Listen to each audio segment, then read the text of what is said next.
የኢትዮጵያ በሙዚቃ ታሪክ ዩቲዩብ ከመጣ በኋላ ከፍተኛ የሙዚቃ አብዮት ተነስቷል። ድሮ ሙዚቃ በሲዲ በሸክላና በተለያዩ መንገዶች የሚሸጥ ሲሆን በዘመናችን አሁን ባለንበት ጊዜ ደግሞ ዩቲዩብ ከፍተኛውን አስተዋጽኦ ያሳያል። በዚህ በዩቲዩብ ዘመን ዩቲዩብ ላይ ተለቀው እጅግ በጣም ከፍተኛ እይታ ያላቸውን 5 ሙዚቃዎች በዛሬው ቪዲዮአችን የምናይ ይሆናል። ይህንን ቪዲዮ እስከመጨረሻው ድረስ በማየት ኮሜንት እና ላይክ በማድረግ ቤተሰብ ይሁኑ። መልካም ቆይታ። በአምስተኛ ደረጃ ላይ የምናገኘው ድንገት ብቅ ብሎ ሀገር ያስገረመው እና ከፍተኛ እይታ ያገኘው ይቅር እንባባል እያለ ያዜመው የታሪኩ ጋንጋስኪ ዲሽታ ጊኔ የተሰኘው ምርጥ ሙዚቃ ሲሆን ግጥምና ዜማው በራሱ በሙዚቀኛው ታሪኩ ጋንጋስኪ የተደረሰ ሲሆን በአሌክስ ይለፍ ተቀናብሯል። በፈረንጆቹ 2021 የተለቀቀ ሙዚቃ ሲሆን በዩቲዩብ ላይ ከ5 ዓመት በላይ ቆይቶ ከ42 ሚሊዮን በላይ እይታዎችን በማስመዝገብ በአምስተኛ ደረጃነት ተቀምጧል። በአራተኛ ደረጃ ላይ ያስቀመጥነው ሙዚቃ የጌትሽ ማሞ ተቀበል የተሰኘው ምርጥ ሙዚቃ ሲሆን ይህ ስራ ግጥምና ዜማው በራሱ በሙዚቀኛው በጌትሽ ማሞ የተሰራ ሲሆን ቅንብሩን ደግሞ ሙዚቀኛ ወንድሜነህ አሰፋ ሰርቶታል።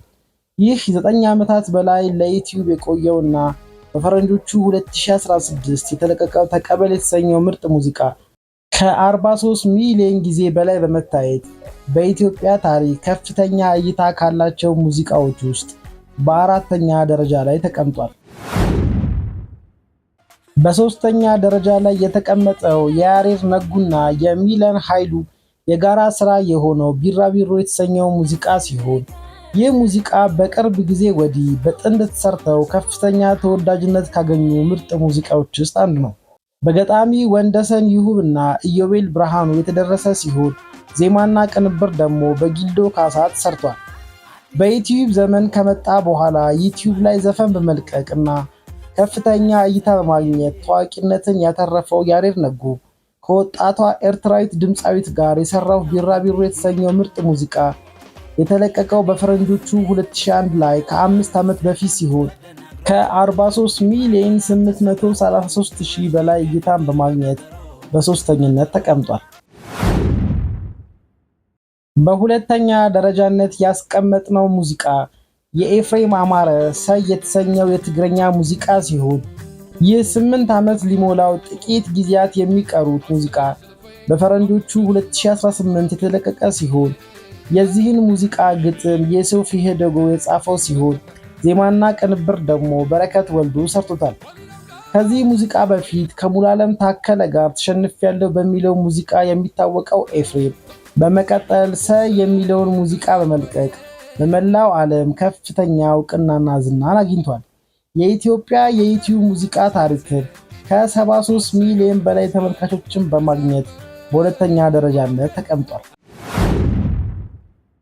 በኢትዮጵያ የሙዚቃ ታሪክ እጅግ ከፍተኛ ተመልካች በማግኘት እስከ ዛሬ ድረስ ክብረ ወሰኑን ሳያስደፍር የቆየው የአቢ ላቀው የኔ ሀበሻ የሚለው ሙዚቃ ሲሆን በራሷ በድምፃዊቷ የግል ዩቲዩብ አካውንት የተለቀቀ ነው።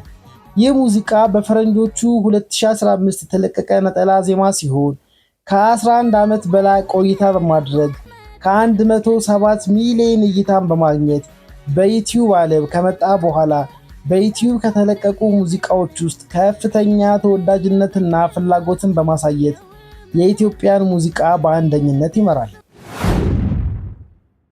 ውድ የዩቲዩብ ቤተሰቦቻችን የዛሬ 5 ከፍተኛ እይታ ያላቸው የኢትዮጵያ ሙዚቃዎች የሚለው መርሃ ግብራችንን ጨርሰናል።